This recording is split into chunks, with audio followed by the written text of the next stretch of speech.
الحواجب لزقت، انا مش عارفه اطلعه ازاي. تعالوا معايا انا وبشيل الميك اب. طبعا انا اخر واحده تعمل الترند بتاع الخيوط ده، انا عارفه، بس ان تصل متاخرا خيرا من ان لا تصل. ولا انتوا شايفين ايه؟ الميك اب ده يا جماعه طلع عيني انا وبشيله. زي ما انتوا شايفين انا ما كنتش عارفه اروح منين واجي من فين بجد. كل ما اشيل من حته احس انه لازق اكتر، اشيل من هنا الاقيه ماسك في شعري، اشيل من هنا الاقيه ماسك في وشي، اشيل من هنا ماسك في مناخيري. فانا بجد ما كنتش عارفه اعمل ايه من كتر ما هو لازق في وشي يا جماعه. لحظه ادراك كده فجاه، اللي هو انا ايه اللي انا عملته في نفسي ده بجد. بعدين جاتني لحظه ادراك اكبر، اللي هو طب وحواجبي؟ هنا انا كنت قاعده بصيح ان هو لازق في شعري من الجنب ده ومن الجنب ده، وكل شويه اقعد اصيح تاني للكاميرا ان هو لازق من الجنب ده ومن الجنب ده في شعري. اضطريت ان انا اقصه بالمقص لان انا ما كانش في حل تاني غير كده، يا اما هيطلع بالجذور، والموضوع كان مؤلم جدا جدا جدا بصراحه. نيجي بقى للحظه اللي انا كنت خايفه منها، حواجبي. وانا عامله احتياطاتي ومأمنه على حواجبي وكل حاجه، بس رغم كده برضو لزق. كل ميك اب ليه حادثه معايا، مره الالوان تلزق في وشي، مره يلزق في شعري، مره في رموشي، مره في حواجبي.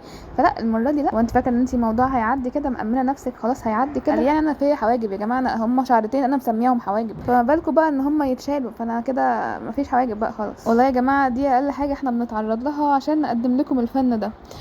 يعني لو عملتوا لايك مش هيخسركم حاجه، لو دعمتونا برضو مش هيخسركم حاجه، بالعكس ده بيفرق معانا احنا وبيخلينا نبدع اكتر. وحبيت اوريكم حادثه من حوادثي اللي بتحصل لي في كل مره انا بعمل ميك اب. ما تنسوش تشوفوا الفيديوهات اللي فاتت، وبس كده، سلام.